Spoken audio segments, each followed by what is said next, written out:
Hola, ¿qué tal? ¿Cómo están? Bienvenidas y bienvenidos a una nueva emisión de Nuestra América en Disputa. Les saluda Verónica Insausti y a partir de este momento les invito a que se conecten y participen con sus preguntas, con sus comentarios sobre el tema que vamos a abordar hoy. Este programa va en vivo por la señal de Telesur y Nuestra América TV en simultáneo. Así que, bueno, ya saben, esperamos sus preguntas y sus comentarios. ¿Sobre qué tema? Pues sobre cuáles son las alternativas desde la sociedad civil para enfrentar el déficit fiscal y el endeudamiento con el FMI. Desde la sociedad civil, desde diversas organizaciones, se vienen trabajando justamente a partir de la pandemia, que es cuando los estados, no solamente en nuestra región, sino en el mundo entero, se han endeudado mucho más de los ingresos que han podido recibir, mayoritariamente a través de los impuestos. A través del endeudamiento que se ha registrado en los estados en nuestra región, pues han habido unos países con mayor o mejor manejo que otros, pero hay alternativas que no se han dado en ninguno de nuestros países de Latinoamérica. Y sobre esto justamente vamos a conversar con tres especialistas. Ellos son Clelia Guerrero, ella es una economista ecuatoriana y analista en temas de fiscalidad. Muchas gracias, Clelia, por estar aquí. Luego Muchas gracias por la invitación. Gracias. Mario Valencia, él es economista, profesor y además investigador de la Tindad. Gracias, Mario. Y finalmente, Jorge Coronado, él es asesor del Bloque Social Sindical de Costa Rica. Gracias, Jorge, por estar aquí. Gusto. Bueno, empecemos, ¿no? Para darnos una idea general, Mario, contigo, que has hecho una investigación sobre esto, ¿cómo agarraron a los países cómo los países de la región llegaron a la pandemia? ¿Cómo era el déficit fiscal antes? Y a partir de la pandemia, ¿cómo se ha incrementado eso? Bueno, Verónica y a Clelia, a Jorge, un gusto. Pues mira, los países realmente tenían problemas estructurales en su economía, no veníamos en un proceso de desaceleración económica y teníamos, entre tantos problemas que tenían los países de nuestra región, digamos que para generalizar, no todos estábamos exactamente igual, pero si tuviéramos que analizarlo como región, podría decir que la característica principal es que los países de América Latina teníamos un problema en nuestras cuentas externas, ¿sí?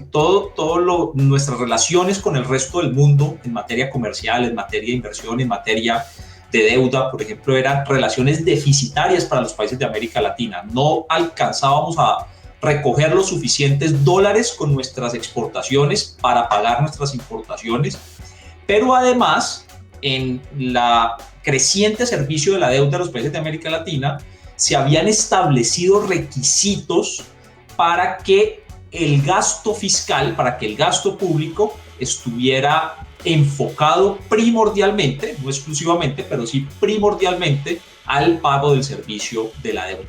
Así que teníamos un déficit recurrente, pero además los países estaban haciendo un esfuerzo fiscal menor en términos de instituciones, de gasto público, instituciones sanitarias, instituciones públicas que pudieran atender la emergencia por esos compromisos que se habían asumido. Así que nos coge la pandemia sin muchos recursos con qué atender las necesidades de ingresos de la población y las necesidades de la atención sanitaria de los países. Clelia, tú también has hecho un estudio al respecto, básicamente concentrada en Ecuador y en Colombia, pero como bien comenta Mario, esto se replica en casi todos los países de Latinoamérica. Ha sido un poco el mismo patrón de funcionamiento de los estados, ¿no? Pero, digamos, ¿cuáles crees que fueron los principales errores frente a este déficit fiscal y los endeudamientos que asumieron los estados? Bueno, pero en realidad los estudios, los que estoy coordinando, arrojan algunas verdades que ya sabíamos, pero que ahora cobran como mucha más importancia. Entonces, nuevamente voy a retomar la palabra de Mario, que es temas estructurales, desde el hecho que no hay mucho, que el pastel realmente está pequeño, al hecho del cómo se reparte, porque se va mucho, por ejemplo, en temas de medidas de respuesta, se está analizando qué tanto se repartió en temas sociales, qué tanto a temas productivos, dentro de los temas productivos, qué tanto a grandes, qué tanto a chicos, dentro de los temas sociales también, qué tanto en salud, qué tanto en temas públicos, qué tanto en privados. Y un poco así, ¿no? Ese es como el análisis del no solamente el qué tanto hay, que ya era poco, sino el cómo se distribuye y algo más allá, el qué hace el que reparte, que tiene que ver con temas de corrupción, con temas de, sí, o sea, muchos temas de las condiciones. Incluso, por ejemplo, ayer, y esto me sorprendió muchísimo, que el gobierno de Colombia tuvo un problema con el tema del secreto con respecto a los contratos de las vacunas, etcétera, y no es el único país, obviamente, pero, o sea, no tiene sentido que el uso de fondos públicos se tenga que hacer en secreto, o sea, ¿por qué? Entonces, son muchas cosas que se tienen que considerar y claro, o sea, de alguna forma o de otra, con un matiz o con otro, en Latinoamérica a todos nos está pasando. Entonces, no están terminados todavía los estudios, así que más bien los invito a estar pendientes de los resultados y vamos a trabajar también con Costa Rica, vamos a tener un poco más de ideas por allí para hacer un análisis y una comparación luego, pero sí, o sea, simplemente yo creo que estamos un poco recordando las cosas que sí sabemos que existe, pero que no las teníamos tan claras de en cuánto nos estaba afectando. Y eso por ahora. Uh-huh. Ok. Jorge, bueno, tú además de ser especialista en temas de fiscalidad, estás viendo también el tema desde las organizaciones sociales, ¿no? Tú como asesor del bloque social sindical de Costa Rica, quiero que nos comentes un poco cómo vienes trabajando, cómo se viene articulando desde la sociedad civil esta especie de freno hacia las intenciones en el caso del gobierno de Costa Rica, pero en general esto también puede verse en otros países, que es frente al intento de ejecución del gobierno para, en el marco de este endeudamiento con el FMI, cómo ha reaccionado la sociedad civil y cuál es la exigencia que tiene frente a ello. El audio... Jorge, el audio está en silencio, no sé si puedes activarlo. Sí. Muy bien, muy bien. Un saludo a todas las personas que nos siguen, un saludo a ti, Verónica. Mira, nosotros se empezó a decir en América Latina que con la pandemia volvía el Fondo Monetario a la región. Y no es simplemente una consigna, sino que en realidad ya lo vimos en Ecuador, la renegociación en Argentina después de lo de Macri, y ahora tenemos en Centroamérica Costa Rica, que ya tiene un acuerdo firmado con el fondo y aprobado, y El Salvador, que está en proceso de negociación. O sea que efectivamente el fondo vuelve lamentablemente a posicionarse en la región. Y quería decir, el acuerdo firmado con Costa Rica es radicalmente violento. El gobierno de Costa Rica, porque no es el país, el gobierno de Costa Rica se ha comprometido con el Fondo Monetario a hacer un ajuste estructural entre el 2021, 2022 y 2023 de un 3.41% del Producto Interno Bruto. Ese ajuste está sustentado en medidas de contención de gasto. Ese 3.41% se alcanzará con el 65%, un 2.24%, que representa un 65% del ajuste total con medidas de contención de gasto. Y el otro 35% del ajuste con nuevos impuestos, principalmente impuestos al salario de los trabajadores.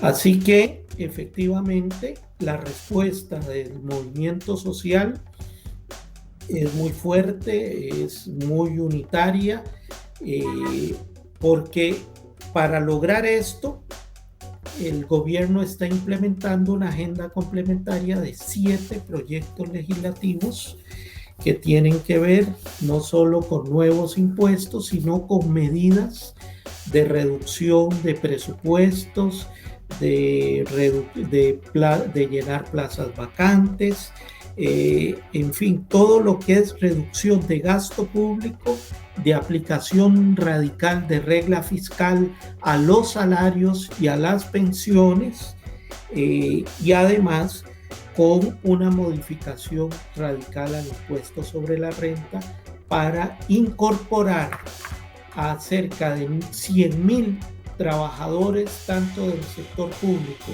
como del sector privado, que hoy no tienen que pagar impuestos sobre la renta, a que lo empiecen a pagar. Entonces aquí tenemos un cóctel de conflictividad social servido, porque aunque el Fondo Monetario nos dice que ha cambiado, que ya no es el mismo, que ya viene que ya es un fondo friendly, ¿verdad? Amigable, de amigable no tiene absolutamente nada, sino que efectivamente es la misma receta: austeridad y carga impositiva a la clase trabajadora. Bueno, y hace unas semanas también vimos una reacción en Colombia, ¿no, Mario? La mayoría de colombianos salió a protestar contra el intento del gobierno de Iván Duque para ejecutar esta ley de nuevos impuestos, pero que básicamente afectaba a la clase media como siempre y no a las grandes fortunas. ¿Cuáles son las propuestas que tienen desde la sociedad civil, Mario, como alternativa para que los estados no tengan estos endeudamientos con las cláusulas leoninas que pone el FMI, por ejemplo? Mira, Verónica, escuchando a Jorge, y no solamente para el caso de Colombia, sino también lo decía Clelia, también en Ecuador también el FMI ha propuesto medidas de austeridad, en Costa Rica, en El Salvador, en Perú. Es decir, yo tengo aquí unos datos de en cada país que va al Fondo Monetario Internacional y les dice: si nosotros les ofrecemos préstamos, pero ustedes tienen que cumplir con unas medidas de austeridad que en la práctica van a hacer que en estos países no haya recuperación económica. Es que no puede haber reactivación de la economía cuando se le está imponiendo a los países que el Estado gaste menos, que la gente destine más de sus ingresos para pago de impuestos indirectos. Así que yo creo que tenemos en conjunto en América Latina que buscar otros mecanismos. Pueden ser mecanismos de reestructuración de deudas en países de ingresos bajos, incluso de un alivio de la deuda, pero en los países de ingreso medio de una reestructuración de la deuda. Yo creo que es prioritario en estos momentos de crisis que los países de nuestra región puedan liberar recursos de sus presupuestos para que esos recursos sirvan para hacer inversiones que se necesitan para generar empleos, para la atención social y la atención sanitaria y la atención en vacunas, que en estos momentos es prioritario. Si no, no habrá posibilidad de una reactivación. Por fortuna, el Fondo Monetario Internacional, por mandato de los países que lo conforman, yo insisto en esto, no es por una visión altruista del Fondo Monetario Internacional, sino por mandato de los países, acaba de hacer una emisión de derechos especiales de giro, que es una emisión de activos de reserva, pero también, y termino con esta parte, es necesario hacer un esfuerzo pronto, un esfuerzo muy rápido además, para que esos recursos en los países que no necesitan aumentar sus reservas, se puedan usar esos recursos para gasto fiscal. Que esos recursos no se vayan a quedar en ahorro en otros países, mientras en el interior de nuestras economías hay necesidades que no están siendo atendidas por falta de financiamiento. Y lo último, pues, necesariamente tiene que haber disposición de recursos del mundo desarrollado para que los países puedan acceder como financiamiento a estos recursos en condiciones que les sirvan a los países para que haya una efectiva reactivación y no las condiciones, como nos los contó Jorge, que está imponiendo el Fondo Monetario Internacional. Y ahora esta emisión de los derechos de giro que comenta Mario, la decisión es soberana de cada gobierno de qué hacer, si los pone en las reservas o si invierte, por ejemplo, en proyectos sociales, pero ¿Acaso el FMI no pone condicionamientos sobre estos DECs que va a repartir o a distribuir en Latinoamérica? Pues Verónica, los recursos son de los países que son los que hacen parte del Fondo Monetario Internacional. Ahora, cada país tiene una legislación en la que se establece si estos activos de reserva, porque la emisión de estos derechos especiales de giro en principio son un activo de reserva, si estos activos de reserva se pueden trasladar hacia las cuentas fiscales o no. Yo conozco el caso, en estos momentos en Paraguay está a punto de aprobarse en el Congreso de su país una ley en la que el gobierno nacional le da un mandato al Banco Central de Paraguay para que estos recursos pasen a las cuentas fiscales. Cada país deberá evaluar y deberá revisar, pues, digamos, cómo está su legislación, pero los recursos, creo que es importante mencionarlo, los recursos son de las naciones, los recursos son de los países y cada país tiene que ser soberano y tiene que ser autónomo en establecer cuáles son las prioridades de gasto y cómo se deben usar esos recursos de la mejor forma. Clelia, y tú has podido investigar, has podido ver quiénes son los países de la región que mejor manejo fiscal han tenido desde que inició la pandemia y los que peor han manejado esta situación con el endeudamiento fiscal y monetario también. Más que el resultado particular, porque todo depende de cómo se lo analice, ¿no? Entonces, más que el resultado per se, la invitación o las líneas que estamos proponiendo tienen que ver con, más allá del, por ejemplo, porcentaje de deuda PIB, que es lo que siempre se revisa, que sí, también nos da una luz, porque si pasaste del 50% al 70%, obviamente te estás complicando la existencia, pero además, o la parte que creo que sobre todo en nuestra región y en el sur global, en los países en desarrollo, afectan, son, como decía Mario y Jorge, las condiciones. Entonces, un poco puede ser que yo no me haya endeudado tanto, pero que en la poca nueva deuda que tengo me estoy cortando la cabeza por mucho tiempo. Entonces, y eso ocurre justamente por los temas sistemáticos, porque tenemos en teoría y también en práctica un poco menos de posibilidades de repago, tenemos un poco más de complicaciones para que la economía se active, incluso con o sin la intervención, o sea, en cualquiera de los casos, temas de tecnología, temas de comunicaciones, temas de incluso transparencia en el uso de los recursos, como decía, eso también hace que sí, que en efecto sea o tengamos o no tengamos más deuda, hayamos accedido o no a más recursos, nos limitan, nos ponen en ese círculo vicioso en el que, claro, o sea, si yo tengo plata pero tengo que salvar el día para que la gente se mantenga viva, pues no puedo atender las provisiones de tecnología, de carreteras, de institución, de capacidad institucional incluso, que necesito para no volver a caer en este problema. Entonces, yo creo que más bien ahí la pregunta de qué tanto a más deuda o menos deuda tenemos sería en qué condiciones primero y segundo en cómo se está usando, porque allí está la clave. Ok. Jorge, ¿y qué alternativas se plantean desde la sociedad civil, desde los gremios, las organizaciones sociales? Mira, lo que hemos dicho es que este camino del fondo es un disparo en el pie. ¿Por qué? Porque media pandemia, imagínate que en el caso de Costa Rica, que tiene un Estado que brinda servicios públicos esenciales para la vida. Nosotros tenemos salud pública, educación pública, telefonía pública, agua potable público, hasta las licencias de conducir las da el Estado. Es decir, tenemos diverso. Lo que significa la austeridad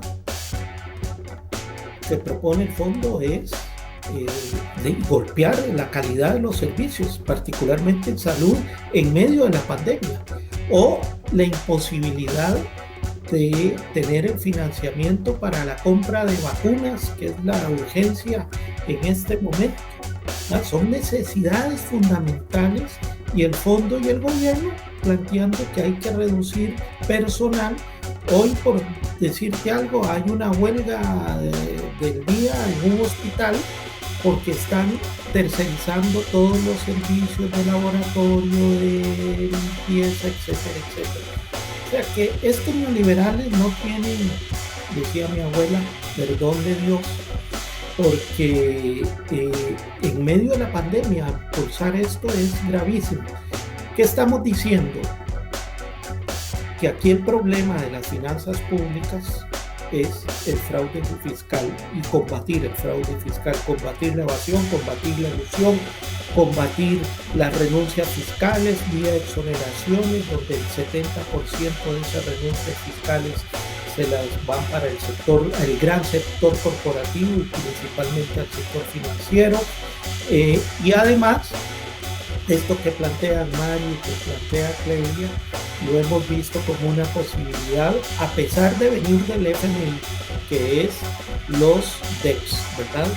Pero como no están condicionados, no crean nueva deuda, nosotros recibiríamos, el acuerdo con el fondo representa 1.778 millones de dólares para Costa Rica. Los DEC, el derecho de DEC que tiene Costa Rica solo por el peso que tiene en el fondo son 520 millones de dólares, un poquito más del 30% de lo que significa el fondo.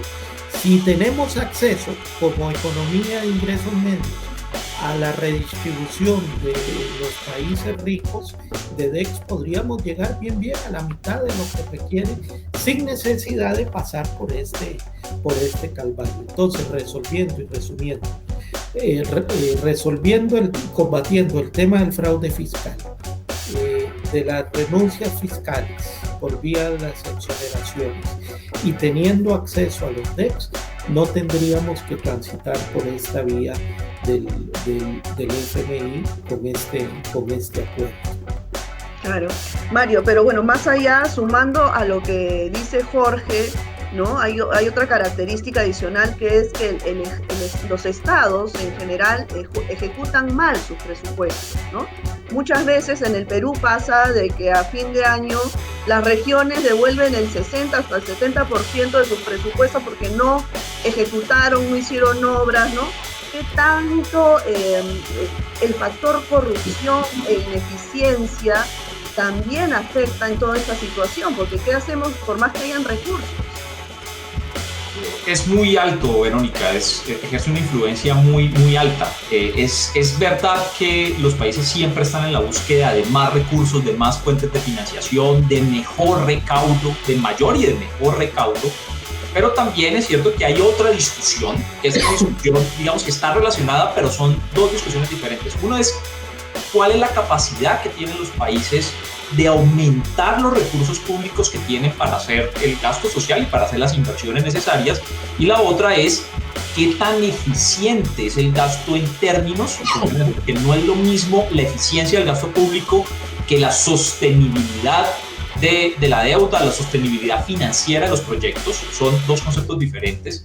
Qué tan eficiente es en términos de que cada peso que se gaste efectivamente se use en las necesidades sociales y en las necesidades de infraestructura y de inversión de los países, y sobre eso pues evidentemente hay una deuda grande en los países de América Latina, que somos muy ineficientes en el gasto, pero eso no amerita o eso no lleva a que esa ineficiencia en el gasto pueda ser interpretada como en efecto por las recomendaciones del Fondo Monetario Internacional se está haciendo en estos momentos, haya una recomendación de austeridad en el gasto. Lo que se necesita ahora, por el contrario, es más gasto. Lo que necesita ahora es que el Estado tenga la posibilidad de contratar empleos públicos de emergencia, por ejemplo, o invertir en obras de infraestructura o comprar vacunas en los países que más lo necesitan, y eso no puede ser interpretado de ninguna forma como que la recomendación debería ser hacia políticas de austeridad. En medio de la crisis en la que están los países de América Latina, en donde la inversión extranjera, entre otras cosas, no está llegando, una caída dramática de la inversión extranjera en 2020, y los privados, las empresas, no tienen la posibilidad de hacer grandes inversiones para reactivar la economía. Lo que se necesita es un músculo muy fuerte, un músculo muy grande como es el del Estado, a través de su gasto, para que se pueda reactivar la economía, que tenemos que hacer todos los esfuerzos desde los movimientos sociales, desde las organizaciones de veedurías, de control, para que ese gasto se realice eficientemente, pero que no sea austero. Claro. Bueno, y otra arista importante, estratégica, también es las administradoras tributarias de los países, ¿no? Es necesario una reestructuración de fondo de todas las administradoras tributarias. Clelia, ¿tú cómo lo ves? Por ejemplo, ¿cómo grabar la economía digital? Muchos de los países se han quedado en formatos pues arcaicos que no llegan, ¿no?, a grabar las grandes empresas transnacionales, las grandes empresas que están hoy en día, que se llama la economía digital, ¿no? ¿Cuál es la propuesta que tienen las organizaciones de sociedad civil en ese aspecto? Verónica, ahí la conversación igual nos podemos ir una hora con esto, pero bueno, voy a tocar 3 puntos. El primero, que tiene que ver con la estructura per se de las administraciones tributarias, que, por ejemplo, algunas no tienen la capacidad de generar la política, sino que están separadas la política de la operación. Entonces, esto por un lado sí complica el asunto, porque ya sabemos que los términos de burocracia, de política, etcétera, etcétera, etcétera, pueden entorpecer un poco, o al menos hacerlo mucho más lento, un proceso que necesitamos que sea de respuesta rápida. Entonces, por ejemplo, me parece que en la región Ecuador es el único país que tiene esto junto, pero es un tema importante a considerar, porque los que están en el día a día son los que saben qué se necesita, y si ellos no son capaces de reestructurarse en sí mismos, porque dependen de un tercero, que además depende de las cosas políticas y de los demás temas que ya sabemos que pasan en el día a día de la generación de medidas y leyes de nuestros países, pues no vamos a lograr nunca algo que sea de la respuesta con la eficiencia y la rapidez que necesitamos. Eso por un lado. El segundo punto que quería mencionar es, ya esto de aquí se ha mencionado también en muchos espacios, y es el qué tan progresivo o regresivo es un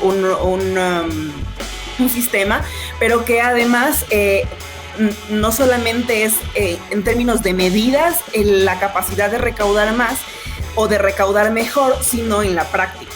Y esto de aquí en nuestra región, en conversaciones con CIAT, con CEPAL y con otros entes regionales, es algo que está muy sobre la mesa, porque ¿cómo puedo yo empezar a seguir a más gente o con procesos más complejos si con los procesos que ya tengo no soy capaz de controlar y de asegurarme que realmente cumplan como deban cumplir? Entonces, nuevamente retomando la capacidad institucional, no solamente en términos de generar algo que sea más progresivo y que se enfoque a quienes debe enfocarse, sino que además en la capacidad de ejecutar lo que sea que se ponga en medida.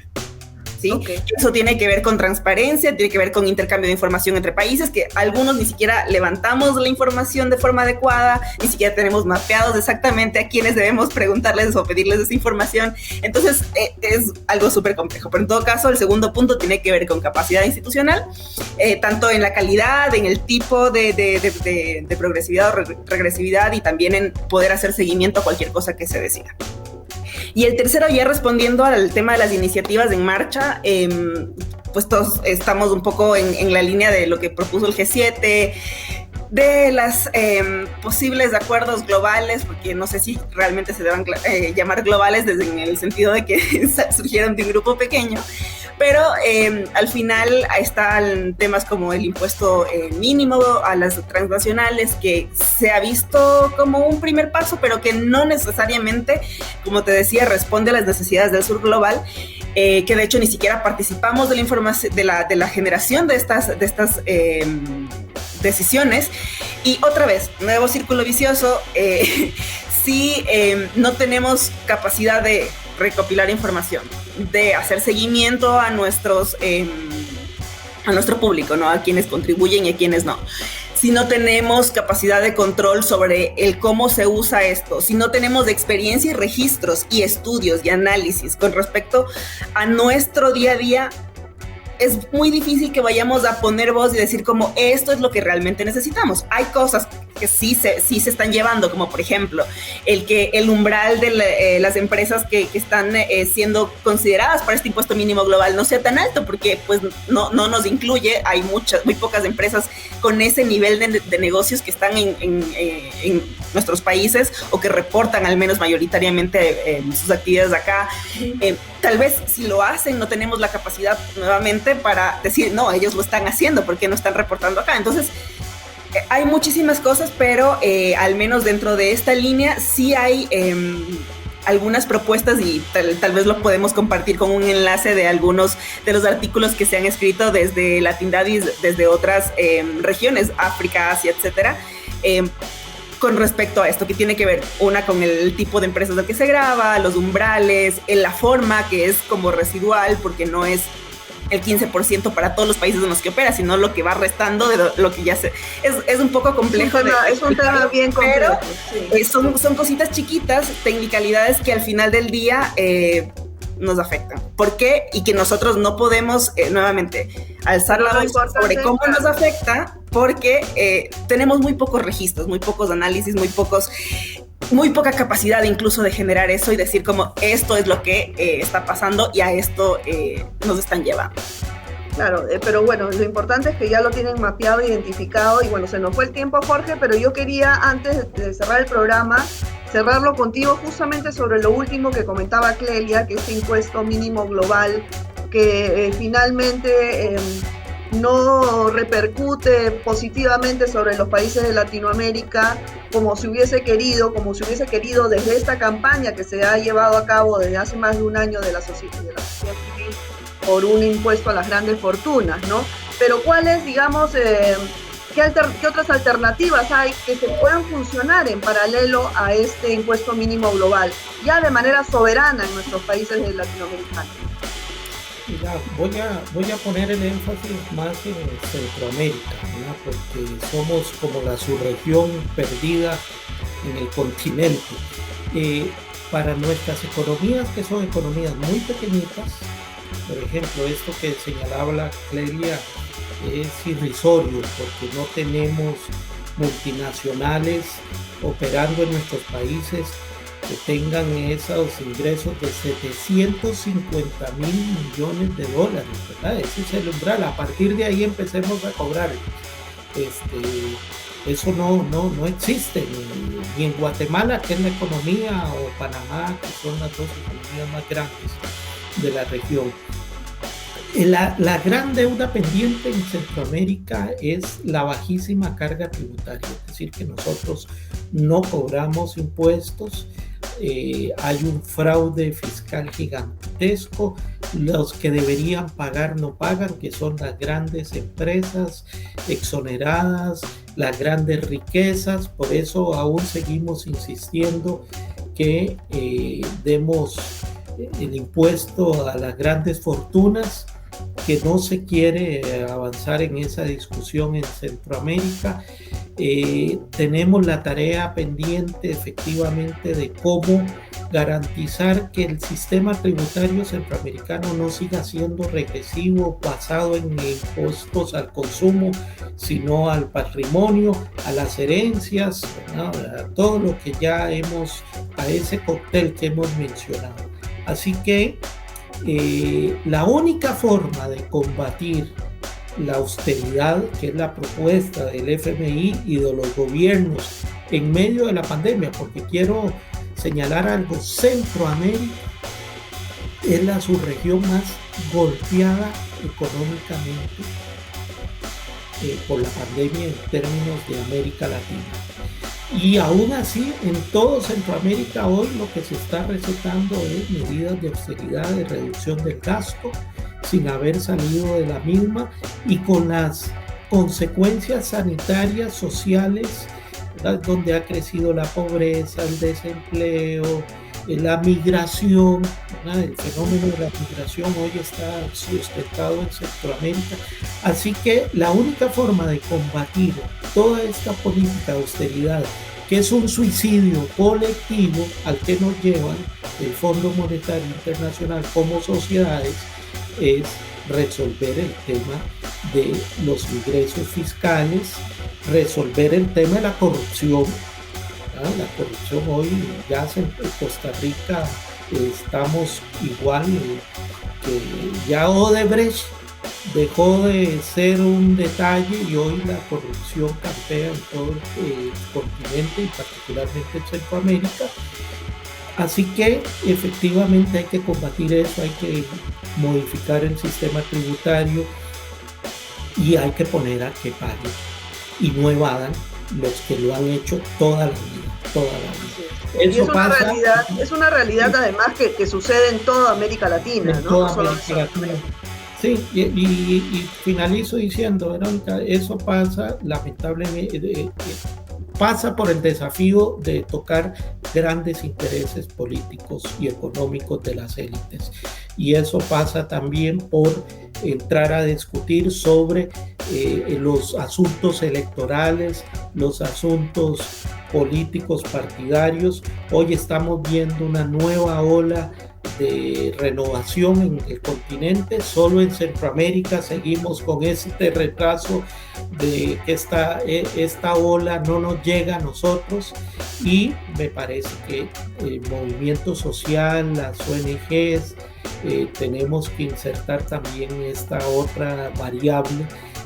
Hoy que se habla de nuevos aires para la integración, para acabar con la injerencia del imperio, conciliar uno con las élites. Bueno, ve que hay una agenda económica, social y política muy amplia que tenemos por delante. Bueno, en Costa Rica estamos tratando de posicionarla también. Así es, Jorge. Es una agenda pendiente, pero que además creo que está en desarrollo, ¿no? Desde las organizaciones sociales, sindicales, los gremios, estamos caminando hacia ese gran cambio, ¿no? En la región. Bueno, Mario, muchísimas gracias. Mario Valencia, Jorge Coronado, Clelia Guerrero, gracias a los tres. Ha sido un gusto tenernos en el programa y bueno, amigos, amigas, nosotros también nos vemos en una próxima emisión de Nuestra América en Disputa. Cuídense mucho. Chao. Gracias. Chao.